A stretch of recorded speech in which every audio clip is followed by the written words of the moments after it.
Wow. Thank you, everyone. It really is a massive honour to come back and see lots of new faces, but also come back to Penna, which for us has been an incredible experience. My name is Mel Phillips. You can see one of the crowd up there. I'm Diane Keelan, another member, but as you can see, there's a couple of members missing from our team. Pleased to say Judith's now retired and very, very happily enjoying retirement. Kate's experiencing it from the other side at the moment because she's a patient herself, so we're really intrigued to hear what she has to give back, and she's been a patient for a while, so we're thinking of her today. I hope a speedy recovery, Kate. So, we want to talk to you about the Secret Garden, what we did last year and what we've continued to do. And we were just saying it's really not a secret anymore, clearly. So this is our presentation this time. So some of you will be familiar, lots of others won't be. So we just want to give you a really quick tour about what we were talking about last year. And we've used trees and oaks and this kind of seasonal as well to kind of help you see our vision, I guess. And it really is about fresh air space and how important that is to everyone, all of our patients, all of our staff, all of our families. And we often forget what a privilege it is to be able to be outside. So this just kind of demonstrates our journey last year, and it's the roots of the tree, if you like. So starting on the right-hand side of the screen, you'll see this gentleman here, Andrew, who in 2017, he had a really severe accident, a spinal cord injury, and he was in our adult intensive care unit in Plymouth and was going to be there for quite a long time. He was in a side room. He was a man that spent his life outside. And his wish while he was in hospital was to be outside. So as part of his journey and his rehabilitation, that was what he was asking. Why can't I be outside? So because of his inspiration and some fantastic charity work and amazing people from our trust, an old derelict courtyard was identified that was alongside the adult intensive care unit, and due to a lot of hard work and years of project, the Secret Garden was opened. It's not overlooked, it's adaptable, it's got all the plugs and oxygen and air supply and everything that you could possibly need to continue intensive care outside. It's also got a garden room because we do live in Britain. It's not always appropriate weather to have really sick people with no roof. And you can see that after the Secret Garden started being used, there's been quite a journey, and lots of people use it for lots of different reasons. It's used for rehabilitation. You can see this lady here. Her goal was to be able to hold her new grandchild. It happened out in the garden. So for that family, it was about bringing them all together in a special place for special memories. Then our journey continued to evolve, and what we were focusing on very much last year was the collaboration. So the Secret Garden was very much started from the adult intensive care space. But the vision was to use it for all patients that might need it. So it was being opened up for more and more people around the hospital. And as the neonatal team, I'm a neonatal consultant, and Diane is a nurse consultant on the neonatal unit, we were invited to be able to use the space as well. And what we started using it for was predominantly end-of-life care for our neonatal patients. Now, these are babies who have been born in hospital, they're very, very sick, they're not going to get to go home. But what we know from talking to their families is one of the biggest wishes for the parents who know they're going to lose their baby is to take them outside. And that was something that we really wanted to help them with. So 2 amazing families were happy to share their experiences, and we shared them last year. So you can see me in the background in the garden with one family. This was Leo. He had pretty much the maximum level of intensive care support we can deliver. But we took him to the garden. His parents had a really difficult journey for several weeks. Out in the garden, it was like they were different people. And they wrote to me a year after to say, thank you so much. That was the most important thing we ever did with our son, who died the following day. And then we've got the wonderful Ruby, who's the other 2 pictures here. Now, she was a beautiful little girl. She had siblings, and her mum, one of her biggest wishes was to be able to have Ruby hear her siblings playing outside, and she wanted to take Ruby to the park. We couldn't facilitate that, but what we could do was take the family to the garden, and the siblings had a picnic in the garden, and it was a really, really precious experience for the family, but also the staff and everybody else that went down with them.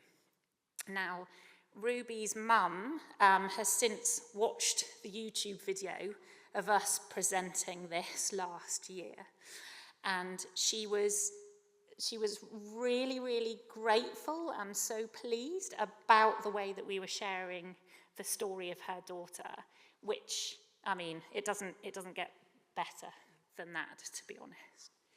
We've continued to expand and look at what we can do differently, and we're not just taking babies who are at end-of-life care now. We're taking more and more families who we know that their babies are going to have short lives or are really, really sick and they're just with us for a long time. Is this something that we can support and help them with? So things have kind of evolved, if you like, and that's really important. Twins, haven't we? Yeah, we had a lovely story. We had a mum who was on adult ITU, was very sick, and her twins were with us on special care. So they took mum out from the adult side, and we took the babies out from their side, and they met in the garden for the first time. So, and they're all very well now. They're all absolutely fine. So I think the more confident we're getting with doing it, and I know we started with palliative care, but the more confidence we're getting, the more opportunities we're able to do that. Yeah. And then you had another experience, didn't you? Were you able to break bad news to a family? Yeah, so quite recent experience that I had was it always is really, really traumatic for any family when they discover that their newborn baby is end-of-life care. But for this particular family, they weren't from Plymouth. They'd been brought to Plymouth as the regional intensive care unit. And taking their little boy down to the secret garden was what their family wanted, but it also turned out to be the best venue for actually breaking the news to his siblings that he wouldn't survive. And actually, it being in a garden environment that wasn't quite so hospital-like made a huge difference to those siblings, particularly the 11-year-old brother, because that's really, really hard.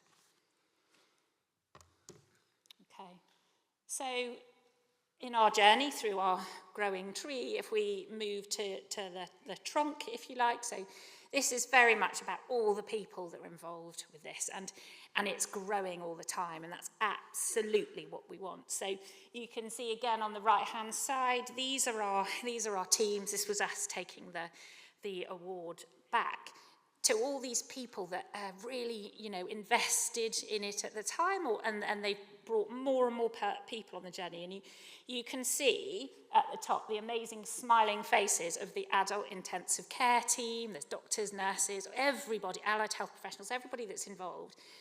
And they're actually stood just in the edge of the secret garden there. So that was brilliant. And at the bottom, this is some of our neonatal intensive care team, and it's the full team, students, everybody, all very much involved.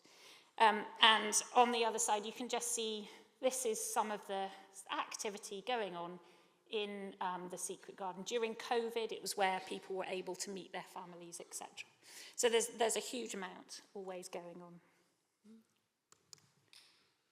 So we did, lots has gone on, but we did make pledges on what we really thought we could focus on realistically over the last year. I can't believe it's a year already, by the way, standing here. It does go very quick.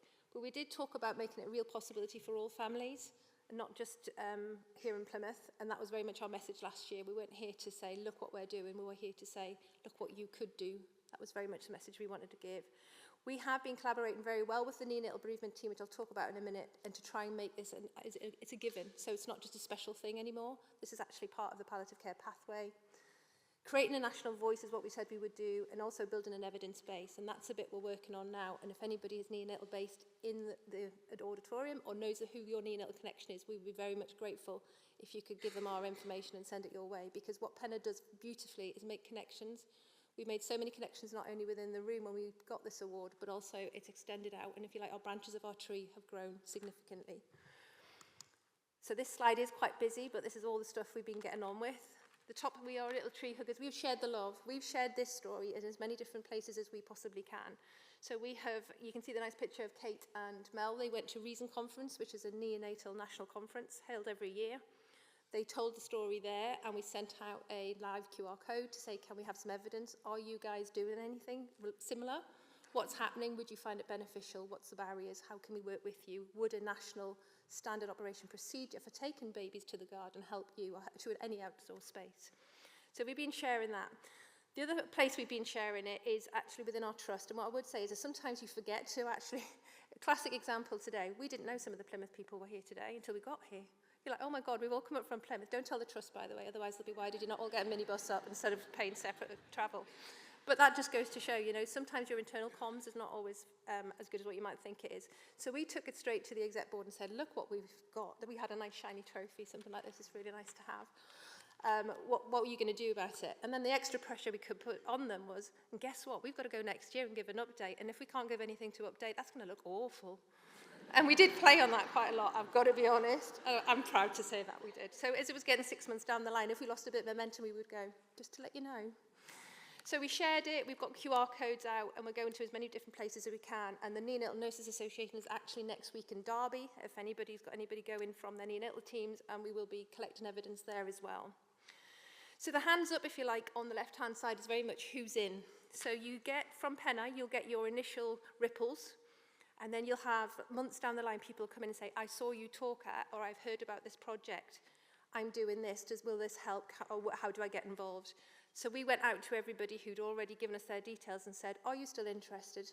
Look down the line, and we're delighted to say we've now got a working party, which is Obotma, who are working nationally to change the guidelines. So this just gives you so many connections, not just in the room, but beyond. And what you can see at the bottom is there is a national guidance.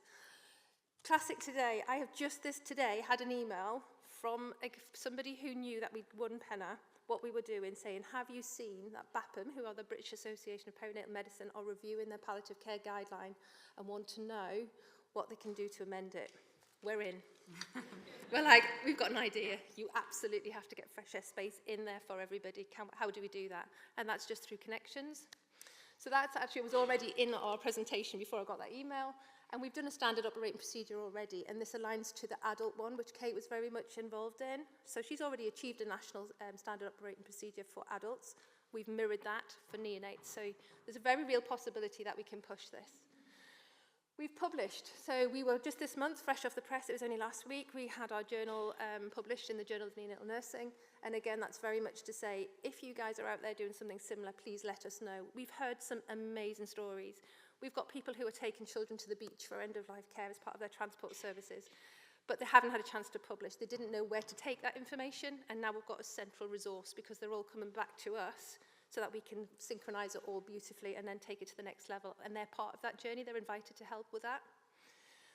The purple butterfly in the top right-hand corner, if you don't know, for neonates, butterflies are associated with sadness, with loss. I think we've had the butterfly appeal actually presented.